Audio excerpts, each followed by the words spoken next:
Bismillahirrahmanirrahim. Assalamualaikum warahmatullahi wabarakatuh. Innal hamdalillah nahmaduhu wa nasta'inuhu wa nastaghfiruh wa na'udzu billahi min shururi anfusina wa min sayyiati a'malina. Allahumma salli wa sallim wa barik wa karim ala al-habibil mustafa al-amin Muhammadin ibn Abdullah wa ala alihi wa ashabihi wa man tabi'a sunnatahu ila yaumiddin. Amma ba'du. Nawaitu at-ta'alluma wat ta'lim wat tadhakkura wat tadhkir wan naf'a wal intifa'a wal ifadata wal istifadah wal hassa 'ala at-tamassuk bi kitabillahi wa sunnati rasulih sallallahu alaihi wasallam. والدعاء إلى الهدى والدلالة على الخير ابتغاء وجهه وثوابه وقربه سبحانه وتعالى. سبحانك لا علم لنا إلا ما علمتنا إنك أنت العليم الحكيم. Imam serta pengurus yang sama-sama kita hormati, para orang tua kami, bapak-bapak dan ibu-ibu, umumnya kita semua, jamaah salat maghrib yang dimuliakan oleh Allah Subhanahu wa Ta'ala. Mudah-mudahan duduknya kita di dalam masjid ini dengan niat beriktikaf sambil menunggu pelaksanaan salat isya berjamaah dihitung oleh Allah Subhanahu wa Ta'ala sebagai mukaffirah lidzunub, salah satu amalan yang menggugurkan dosa. Dalam sebuah hadis, as-salawatul khams, di antara salat yang 5 itu mukaffiratun lima bainahunna, bisa menggugurkan dosa yang mungkin pernah dilakukan di sela-sela pelaksanaan salat yang 5 itu. Baik, Bapak Ibu yang dirahmati Allah Subhanahu wa Ta'ala, kita lanjutkan kajian kita, pembacaan kitab yang ditulis oleh Al-Imam Al-Faqih Al-Syekh Ahmad Ibn Hajar Al-Haytami. Nama kitabnya Az-Zawajir 'an Iktirafil Kabair. Kitab ini adalah kumpulan dosa-dosa besar, dan kita membahas dosa besar yang berhubungan dengan fikih ibadah. Terakhir kita sebutkan bahwa di antara dosa besar itu adalah wad'ul haid, berhubungan suami istri dengan istri yang sedang menstruasi. Baik. Kemudian dosa besar yang selanjutnya beliau menuliskan di sini al-kabiratus sadisatu was-sab'un.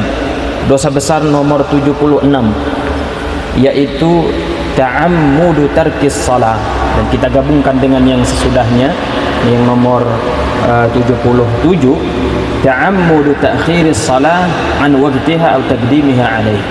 Kalau satu paket dosa besar itu yang nomor 76 dan nomor 77 adalah meninggalkan sholat secara mutlak. Yang kedua, melambatkan pelaksanaan sholat sampai habis waktunya. Sebetulnya dia melakukan sholat juga, tapi di luar waktunya. Au taqdimiha, atau dia mendahulukan pelaksanaan sholat dari waktunya. Belum masuk sholatnya dia sudah melakukan sholat. Belum masuk waktu sholatnya dia sudah sholat duluan. Nah, itu termasuk dosa besar.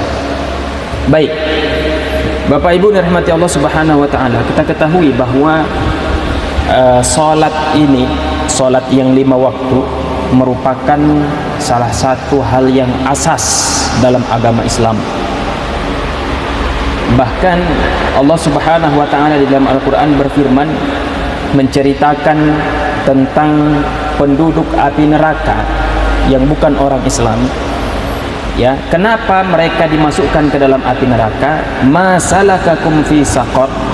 Kenapa kalian dimasukkan ke dalam api neraka? Apa jawaban mereka nantinya? Qalu lam naku minal musallin. Mereka menjawab karena mereka tidak melakukan sholat. Orang kafir saja disiksa atau dimasukkan ke dalam api neraka gara-gara tidak melakukan sholat, apalagilah kita orang Islam. Ya. Kemudian wa akhraja Ahmad, Al-Imam Ahmad meriwayatkan, bainar rajuli wa bainal kufri tarkus shalah. Batas kita seseorang, batas seseorang dengan kekafiran, naudzubillah, adalah meninggalkan sholat. Artinya kalau dia meninggalkan sholat berarti tidak ada lagi batas antara dirinya dengan kekafiran. Jadi tanda seseorang selamat dari kekafiran adalah karena dia melakukan sholat. Kalau dia meninggalkan sholat berarti tanda keislamannya sudah hilang. Atau lebih tegasnya, wa fi ukhra, dalam riwayat lain yang diriwayatkan oleh Al-Imam At-Tabrani kalau tidak salah, sanaduha hasan, beliau menyebutkan bahwa sanad ini termasuk yang hasan, artinya bisa dijadikan sebagai hujjah. Ural Islam wa qawaiduddin salasin, pondasi agama ada tiga, ya. Pondasi agama ada tiga.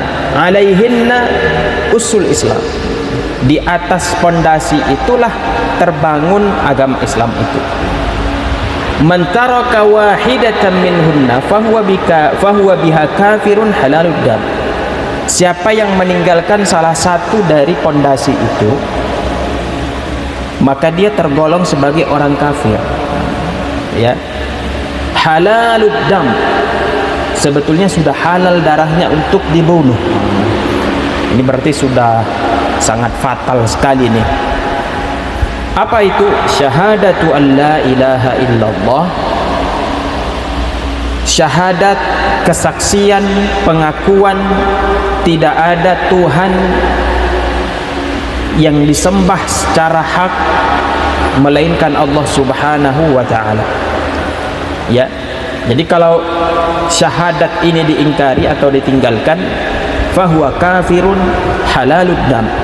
Ini artinya kalau dia sudah dalam keadaan beragama Islam, ya, sudah agama Islam, kemudian dia tinggalkan syahadat, artinya keluar dari agama Islam, na'udzubillah. Fahuwa kafirun, maka dia tergolong orang kafir. Halalud dam, sebetulnya darahnya sudah halal untuk dibunuh. Nanti akan kita jelaskan apa maksudnya. Kemudian wassalatul maktubah, termasuk pondasi agama yang tidak boleh kita tinggalkan, as-salatul maktubah, yaitu salat yang 5 yang diwajibkan. Kita kalau di dalam mazhab Syafi'i, salat yang diwajibkan itu ada 5, ya. Nah, yaitu saya rasa kita semua sudah tahu, itu subuh, zuhur, asar, maghrib, dan isya. Memang kalau di dalam mazhab lain ada salat yang diwajibkan satu lagi, yaitu salat witir, ya. Baik. Wassalatul maktubah, salat yang 5 yang diwajibkan. Wa shaumu Ramadan, dan juga puasa Ramadan. Jadi 3 ini kalau seseorang meninggalkan salah satunya, fahuwa kafirun halalud dam, maka dia tergolong sebagai orang kafir, na'udzubillah, halalud dam, dan darahnya halal untuk dibunuh. Baik, jadi seperti itulah urgennya salat 5 waktu itu di dalam Islam. Sekali lagi, dia adalah pembatas antara diri kita dengan kekafiran. Kalau kita meninggalkan sholat, berarti kita sudah meruntuhkan pembatas itu. Tidak ada lagi batas antara kita dengan kekafiran itu. Baik. Di dalam fikih, Bapak, Ibu, ada beberapa alasan kita diperbolehkan atau tidak dihitung sebagai orang yang berdosa di saat kita meninggalkan sholat. Sekali lagi, ada beberapa alasan kita tidak dihitung sebagai orang yang berdosa kalau meninggalkan sholat. Apa itu? Yang pertama adalah an-naum, ketiduran, ya, ketiduran. Contoh, dia tidur sebelum maghrib. Kalaupun tidurnya adalah tidur yang makruh, sebetulnya tidur di sore hari, ya. Oke. Dia tidur sebelum maghrib. Pas bangun sudah jam 9. Sudah kelewat sholat maghribnya. Nah, apakah dia tergolong sebagai orang yang meninggalkan sholat? Yang meninggalkan sholat yang dianggap sebagai dosa besar? Jawabannya tidak. Kenapa? Karena tidur termasuk alasan seseorang tidak dianggap berdosa karena meninggalkan sholat. Cuman perlu diperhatikan, tidur seperti apakah yang dianggap sebagai alasan itu? Yaitu qabla dukhuli waqti salati mutlaqan, tidur yang sebelum masuk waktu, itu yang pertama. Seperti yang saya sebutkan tadi, tidur sebelum sholat maghrib, bangunnya sudah masuk waktu isya, berarti maghribnya kelewat. Atau biasanya subuh, tidur jam 1 malam, tahu-tahu bangun sudah jam 8, kelewat sholat subuh. Nah, jadi tidur sebelum waktu subuh yang disebabkan oleh tidur itu sholat subuhnya tertinggal, nah tidurnya bisa jadi alasan dia tidak dianggap sebagai orang yang berdosa. Itu satu, qabla dukhuli waqti shalah, tidur sebelum masuk waktu salat. Au ba'dahu wa huwa yadhunnu annahu yastayqidhu qabla an yadhiqal waqt, atau tidur setelah masuk waktu sebelum dia melakukan sholat, dan dia menduga nanti akan bangun sebelum habis waktu. Contoh, dia belum sholat zuhur, sudah masuk nih waktu zuhur nih, jam 12 lewat 20, sudah masuk waktu zuhur, masih ngantuk rasanya kalau untuk melakukan sholat zuhur pada saat itu. Dia pikir tidur dulu Bapak, ya, tidur dulu jam 12:30, nanti harapannya bangun jam 3 siang. Jam 3 kan masih ada tuh waktu pelaksanaan sholat asar, artinya belum sempit di situ waktu asar. Sempit itu maksudnya adalah sekitar 4 menit sebelum waktu asar, itu sudah sempit sekali itu. Dia menduga nanti atau harapannya akan bangun di saat di waktu atau di jam 3. Tahu-tahu kebablasan Bapak, kebablasan, bangunnya jam 4, sudah masuk waktu asar, sudah lewat waktu zuhur, dan zuhur belum dia laksanakan. Nah, yang seperti itu tidurnya juga bisa dianggap sebagai alasan atau uzur, dia tidak tergolong sebagai orang yang meninggalkan sholat yang dianggap sebagai dosa besar. Ya, jadi tidur sebelum waktu sholat itu satu. Kemudian tidur setelah masuk waktu sholat, tapi dia menduga akan bangun nanti sebelum habis waktu. Ukuran sebelum habis waktunya adalah belum sempit waktunya. Kalau kita ukur sekitar 4 menit lah. Ya, oke. Kemudian fala yu'dzaru idza nama fil waqti wa huwa la yadhunnu annahu yastayqidu qabla an yadhiqa anha.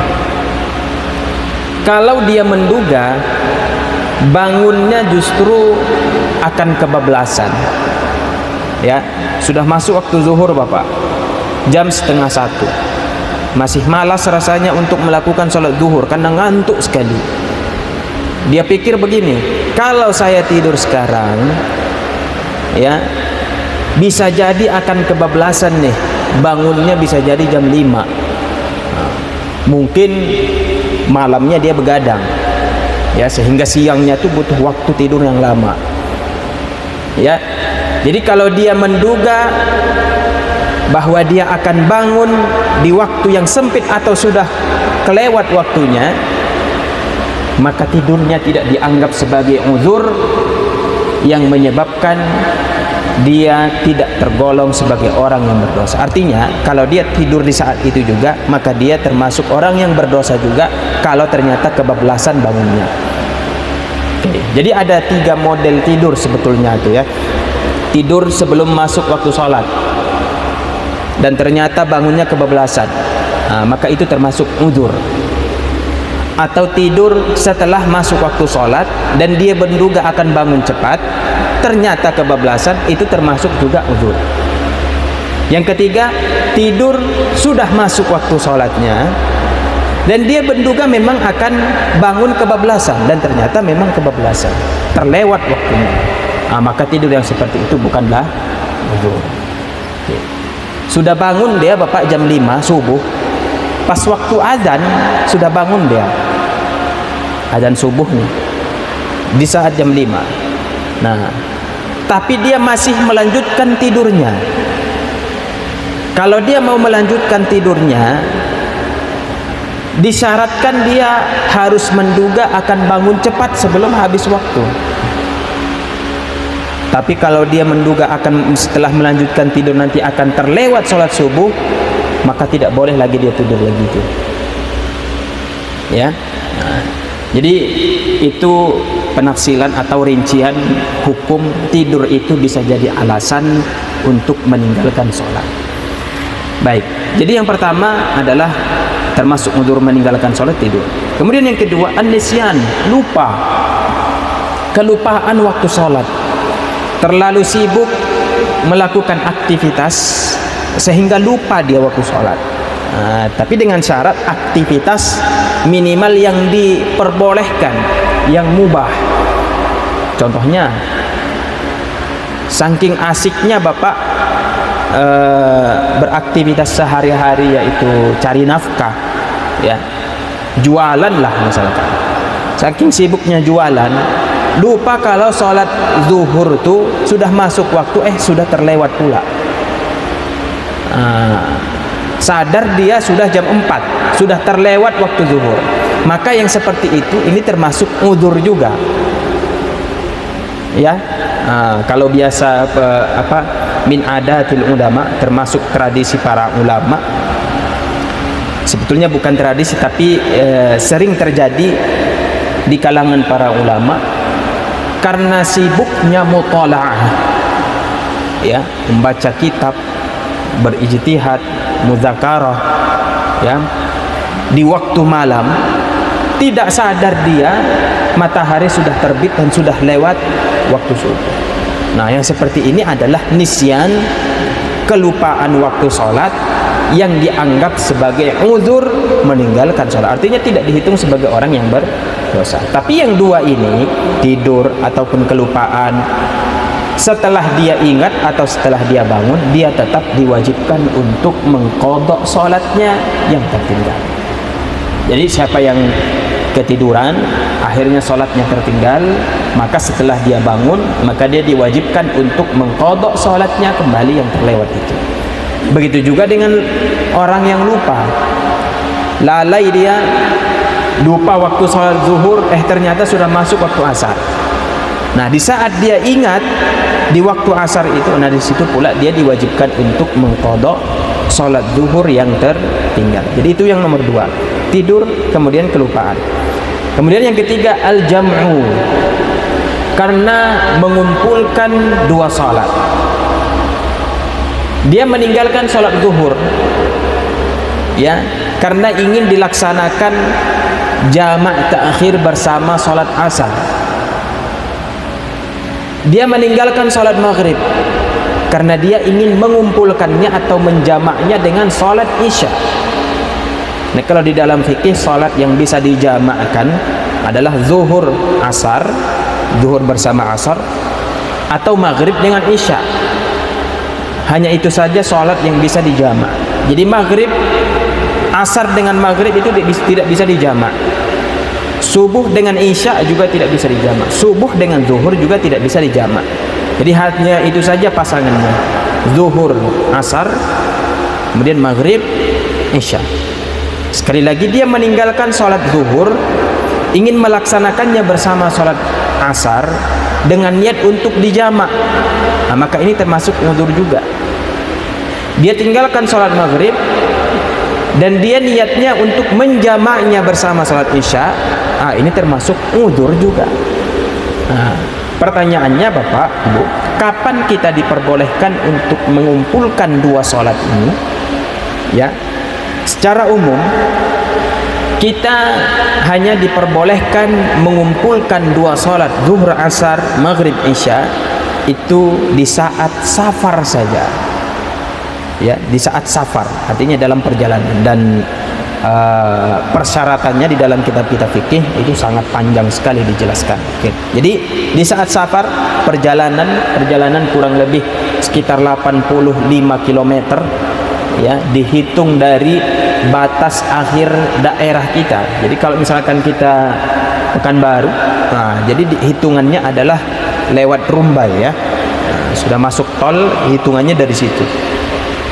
Kalau misalkan kita mau ke arah Bengkinang, berarti lewat Rimbo Panjang. Nah, disitulah dihitung 80 km atau 85 km. Baik, jadi bukan dari rumah kita. Kalau dari rumah kita mungkin dari sini sampai ke Rimbo Panjang itu bisa sudah 15 kilo Bapak ya. Nah, jadi itu tidak dihitung. Hitungannya adalah di akhir batas daerah tempat tinggal kita. Tempat tinggal kita adalah di Pekanbaru. Kalau ke arah Bangkinang mungkin akhirnya adalah Rimbo Panjang. Kalau ke arah Dumai mungkin akhirnya adalah di Tol Tula. Sepertinya begitu. Baik. Jadi al-jam'u, menjamak salat di waktu safar itu termasuk uzur meninggalkan salat karena ada niat untuk mengumpulkan salat yang ditinggalkan. Zuhur kepada asar, maghrib kepada isya. Kemudian oleh sebagian ulama termasuk al-Imam Nawawi juga, bahwa kita juga diperbolehkan untuk menjamak dua salat zuhur asar, maghrib isya di saat kondisi sakit. Ya, dalam kondisi sakit susah rasanya untuk salat pada waktunya, zuhur di waktu zuhur, asar di waktu asar, maka boleh kita menjamak zuhur ke asar. Boleh kita menjamak maghrib ke isya. Jadi ini yang diperbolehkan hanyalah jamak saja Bapak ya.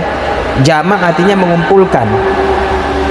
Kalau hanya sekedar jamak saja berarti maghrib 3 rakaat, isya 4 rakaat, zuhur 4 rakaat, asar 4 rakaat saja. Ya, itu saja yang diperbolehkan, dan tidak diperbolehkan untuk mengqasar salat. Mengqasar artinya meringkaskan. Jadi yang zuhur tidak bisa dikurangi menjadi 2, yang asar tidak bisa dikurangi menjadi 2, maghrib juga apalagi, isya tidak bisa dikurangi menjadi 2. Kalau alasannya adalah karena sakit, karena qasar itu hanya diperbolehkan khusus pada perjalanan saja, safar saja. Jadi kalau di safar tuh boleh jamak, boleh qasar. Tapi kalau alasan sakit hanya satu saja yang diperbolehkan, yaitu menjamak salatnya. Ya. Oke, jadi zuhur, asar boleh dijamak dalam kondisi sakit. Pada waktu asar atau pada waktu zuhur pun boleh diperbolehkan. Kemudian maghrib isya dikarenakan sakit boleh dijamak. Boleh dijamak dilakukan pada waktu maghrib atau dilakukan pada waktu isya. Oke. Kemudian tadi kita sebutkan bahwa di antara larangan atau termasuk dosa besar adalah mendahulukan sholat, pelaksanaan sholat sebelum masuk waktunya. Nah, kecuali kalau niatnya adalah untuk jamak juga, jamak takdim istilahnya. Nah, dia melakukan sholat asar sebelum masuk waktunya, artinya di waktu zuhur dia jamakkan, dia kumpulkan bersama pelaksanaan sholat zuhur. Karena alasan apa? Karena alasan safar atau karena alasan hujan. Jadi kalau jamak takdim ini ada 2 uzurnya, ada 2 alasannya. Yang pertama karena dia dalam perjalanan, yang kedua karena kehujanan atau hujan lebat, ya, yang tidak memungkinkan dia berjalan ke masjid. Oke. Maghrib isya, dia jamak pelaksanaan sholat isyanya pada waktu maghrib sebelum masuk waktu isya. Karena alasan apa? Karena alasan sedang safar atau sedang hujan. Oke. Tapi kalau dikarenakan hujan dia mentakhirkan sholatnya, artinya menjamak takhirkan, nah itu tidak diperbolehkan. Jadi alasan hujan itu hanya diperbolehkan jamak takdim saja.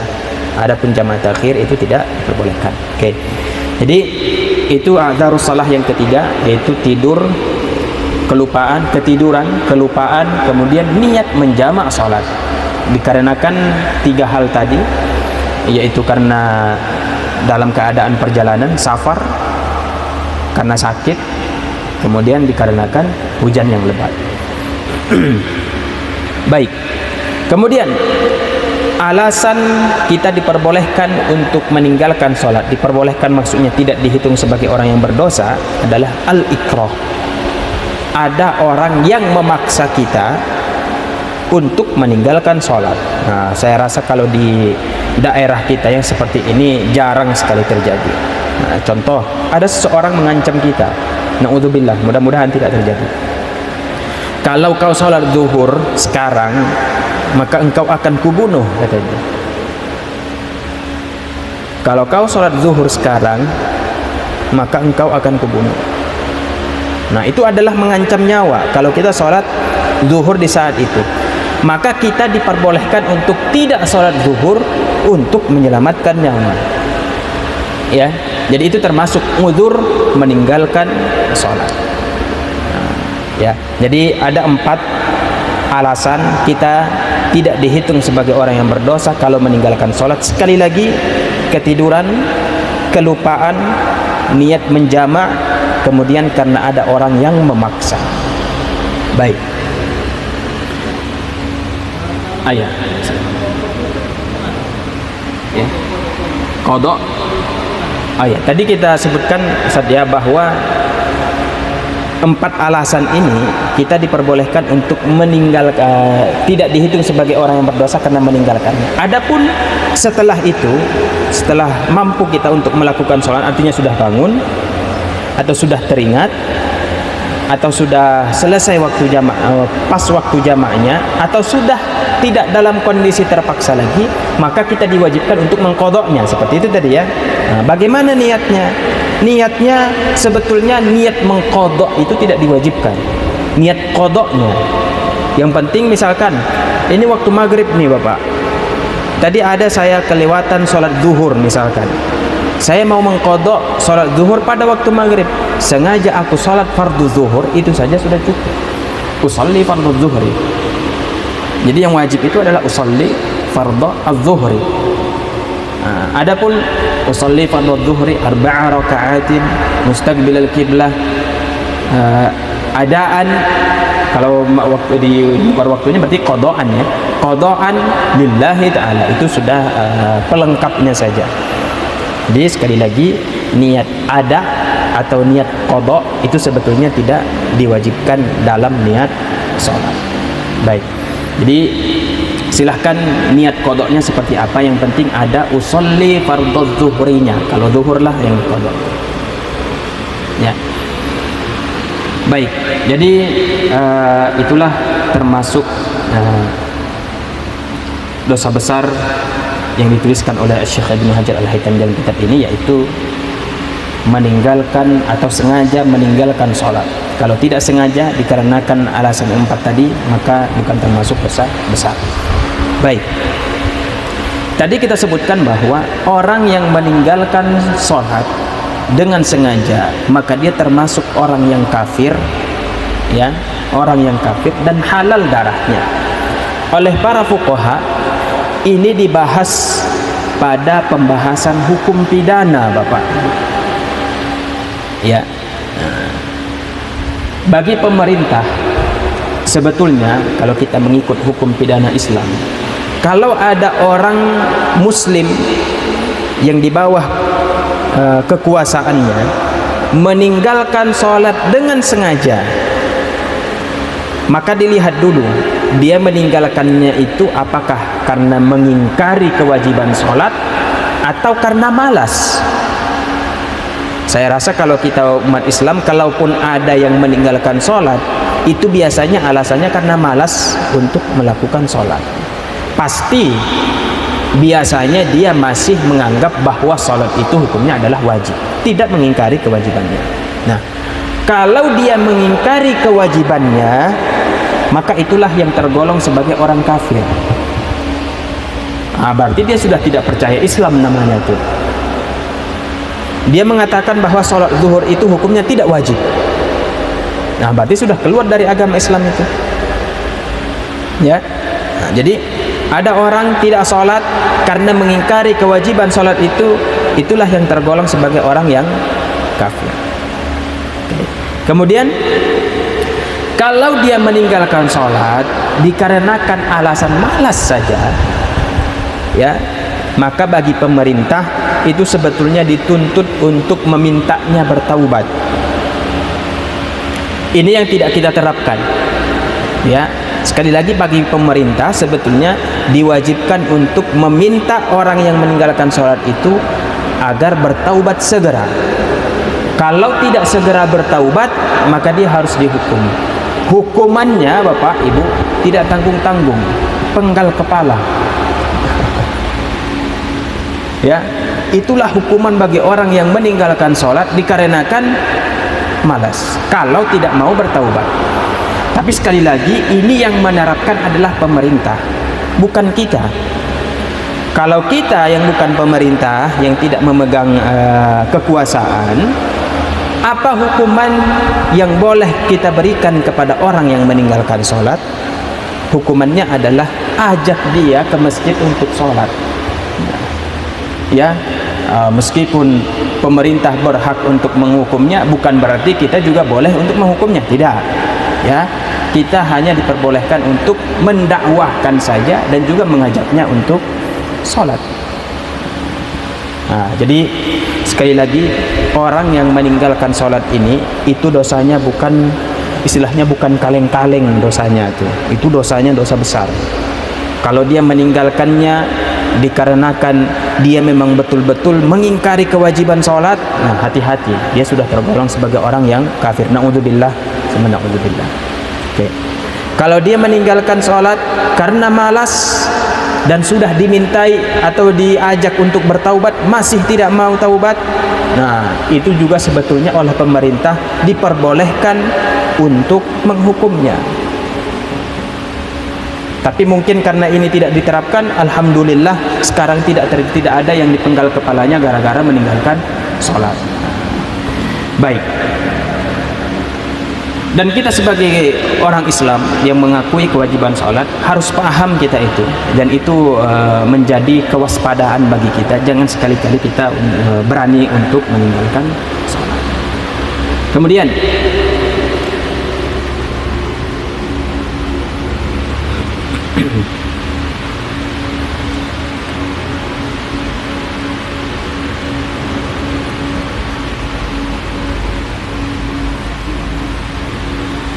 Al-kabiratul rabi'atu wa thamanun, masih berkaitan dengan salat.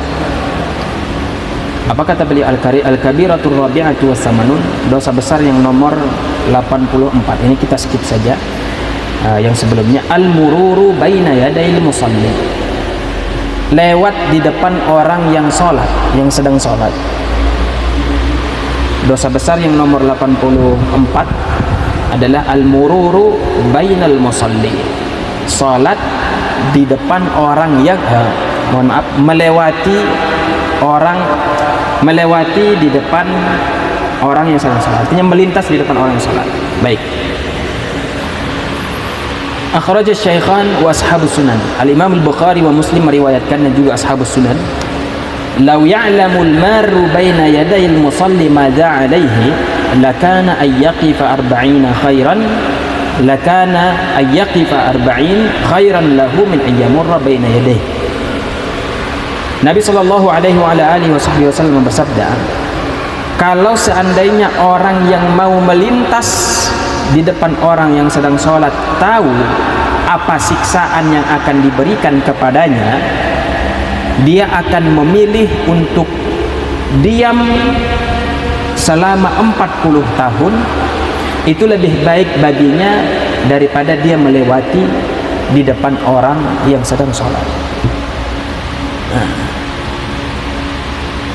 Kalau kita tahu, istilahnya kalau kita bahasakan, kalau kita tahu seberapa besar azab yang akan diberikan kepada kita nanti dikarenakan kita melintas di depan orang yang sedang sholat, kita lebih memilih diam di situ selama 40 tahun. Ya, tidak melintas. Lebih baik saya diam selama 40 tahun di situ daripada melintas di depan orang yang sedang sholat. Baik. Ada beberapa hadis yang sama maknanya. Kemudian wasahha aidan, diriwayatkan oleh Imam Al-Bukhari wa Muslim, dan sah juga, termasuk yang dianggap sahih juga. Idza shalla ahadukum ila syai'in yasturuhu minan nas, apabila salah seorang kalian salat menghadap sesuatu yang menutupinya dari orang. Ini akan kita bahas secara fikihnya.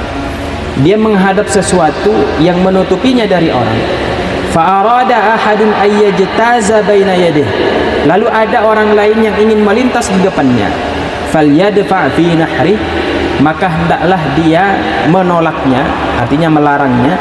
Fa in aba, kalau tidak mau, falyuqatilhu fa innama huwa syaitan, maka dia dibolehkan untuk membunuhnya karena yang mau lewat itu sudah dianggap sebagai setan.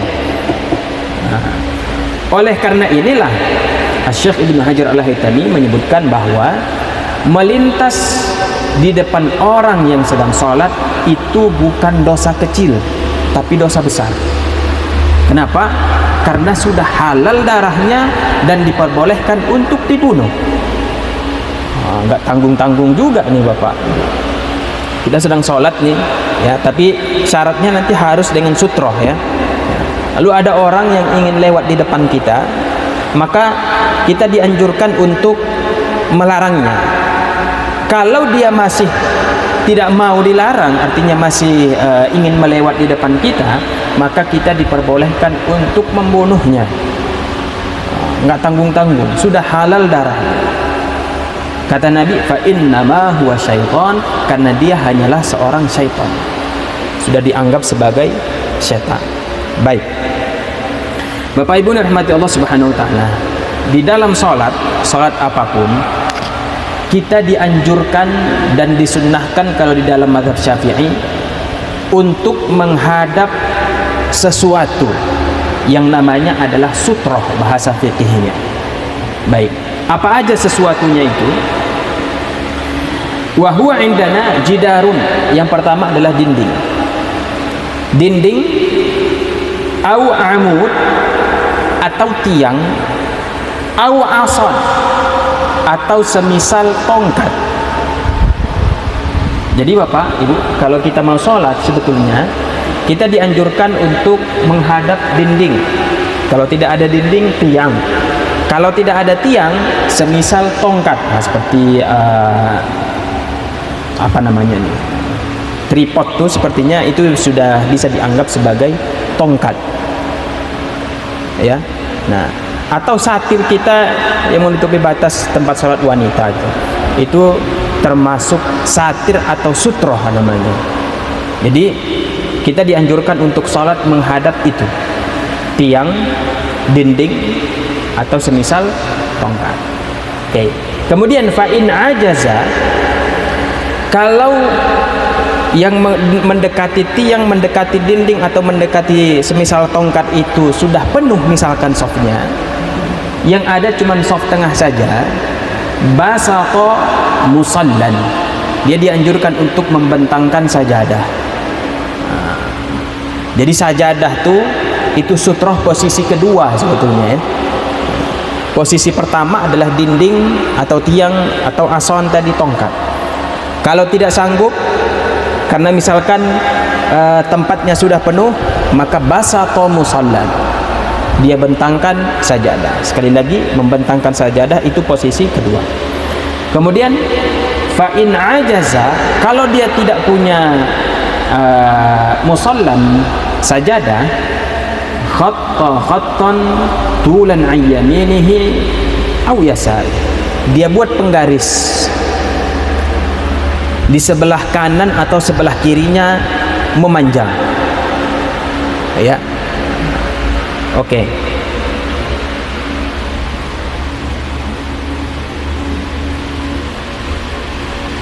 Kemudian termasuk juga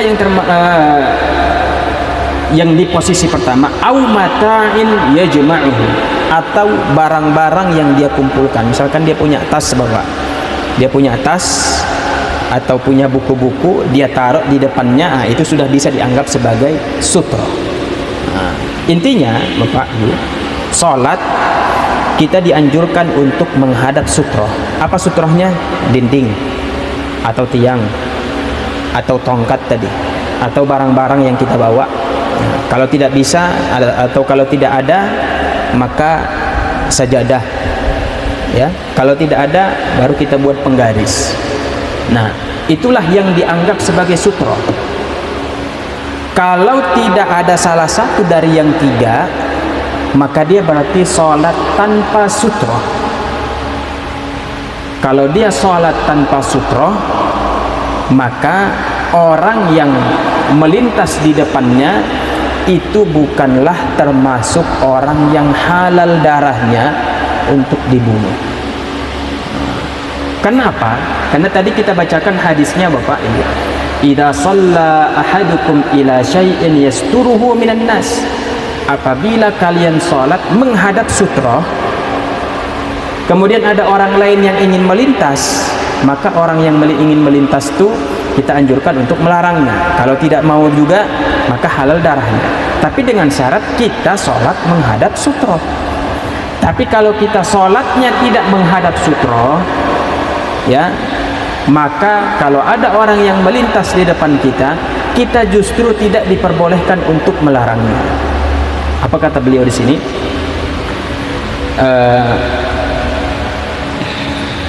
Fa in intafa syartum mimma dzukira lam yahrumil mururu baina yadayhi. Apabila dia tidak lengkap menghadap sutrohnya, tidak lengkap syarat-syarat sutrohnya, maka sebetulnya tidak diharamkan untuk melintas di depannya. Jadi Bapak, ada orang sholat di situ, di tengah-tengah, dia sendiri di situ sholat, tidak menghadap ke dinding. Supaya dikatakan menghadap ke dinding itu jaraknya adalah maksimal 3 hesta. 1 hesta itu sekitar 55 cm. Nah, berarti sekitar 1,5 meter lah. Ya. Dia sholat di tengah, tentunya jauh dia ke dindingnya. Berarti itu bukan sutroh namanya. Dan dia juga tidak pakai sajadah. Dan juga tidak membuat penggaris di situ. Tidak mungkin dia membuat penggaris karena ini adalah masjid. Nah, mungkin dia bisa membuat penggaris kalau dia sholat di lapangan, ya kan? Tidak ada penggaris, tidak ada musalla, sajadah, tidak juga mendekat ke dinding. Nah, apa hukumnya kita melintas di depannya? Kita melintas di depannya itu hukumnya adalah makruh. Tidak termasuk dosa besar yang disebutkan di awal tadi. Karena yang termasuk dosa besar itu adalah kalau kita melintas di depan orang sholat yang sholatnya itu menghadap sutroh. Bisa dipahami Bapak Ibu ya? Oke. Jadi fa in intafa syartum mimma dzukir, kalau tidak lengkap sholatnya menghadap sutroh, lam yahrumil mururu baina yadayhi, tidak diharamkan melintas di depannya dia sedang sholat, bal yukroh, akan tetapi dimakruhkan. Baik. Bahkan Bapak Ibu, kalau misalkan ada orang yang sedang sholat tidak menghadap sutroh, dia justru dimakruhkan untuk melarang orang yang melintas di depannya. Jadi kalau ada orang yang melintas di depannya itu ya sudah rezekinya Bapak ya. Siapa suruh dia sholat di tengah-tengah? Jadi kalau mau sholat itu justru dianjurkan untuk mendekat ke dinding atau mendekat ke tiang. Apalagi kalau dia sholatnya di sebelah pintu pula. Orang mau lalu lalang keluar masuk masjid, sholat di tengah dekat pintu pula. Maka kalau ada orang yang mau melintas di depannya, itu tidak boleh dia larang. Ya, baik. Kalau di kitab-kitab fikih Bapak Ibu, tadi kita sebutkan bahwa kalau ada seseorang yang sholat sudah menghadap ke sutroh, ya, sudah menghadap ke sutroh, kemudian kita dianjurkan untuk melarangnya, dan dia masih ngeyel, masih tetap mau lewat di depan kita. Tadi kita sebutkan bahwa darahnya halal, boleh untuk dibunuh. Nah, apakah hukum membunuhnya ini juga dianjurkan?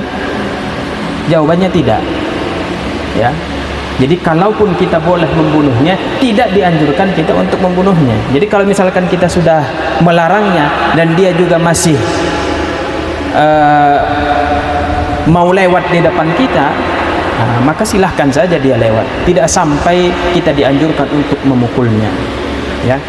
Baik.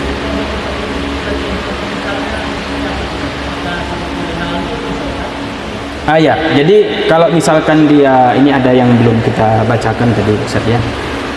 Kalau dia berupa dinding, kemudian tiang, kemudian tongkat, itu minimal ukurannya sulusai zira', 2/3 zira'. 1 zira' tadi 55 cm. 2/3-nya sekitar berapa tuh? 40 cm ya. Sekitar 40 cm lah. Itulah tingginya. Kalau dia pendek, seperti sutroh-sutroh yang biasa kita temukan di masjid-masjid itu kira-kira ukurannya berapa? Ada nggak sekitar 40 cm? Kalau ada, nah itu bisa dijadikan sebagai sutroh. Tapi sekali lagi, itu adalah sutroh yang posisinya adalah posisi asor. Bisa dianggap sebagai posisi asor sepertinya, yaitu tongkat. Ya, oke. Dan sebaiknya sholat itu lebih dekat ke dinding atau ke tiang. Nah, kadang kita seperti inilah Ustaz ya. Kita sholatnya ini kan agak jauh dari tiang, dari dinding ya. Nah, sebetulnya lebih dianjurkan kita lebih mendekat ke tiang, ke dinding ini. Nah, di beberapa masjid ini sudah kita sampaikan tuh. Jadi posisi mihrabnya itu, mihrab imam itu dianjurkan lebih dekat ke dinding atau ke tiang supaya sutrohnya itu lengkap. Nah, jadi maksimal jaraknya adalah sekitar 1,5 meter seperti yang kita sebutkan tadi, 3 zira'. Dari kakinya kemudian ke dinding. Baik. Jadi itulah termasuk dosa besar yang kita sebagai orang Islam dianjurkan untuk meninggalkannya, yang berkaitan dengan sholat. Yang pertama tadi, sengaja meninggalkan sholat atau melambatkan pelaksanaannya sampai habis waktu tanpa ada alasan. Kemudian sengaja melintas di depan orang yang sedang sholat dan orang yang sholat itu menghadap sutroh. Baik, mudah-mudahan bisa bermanfaat. Terima kasih atas segala perhatiannya. Wassallallahu wasallam ala nabiyyina Muhammadin wa ala alihi wa ashabihi ajma'in. Wassalamualaikum warahmatullahi wabarakatuh.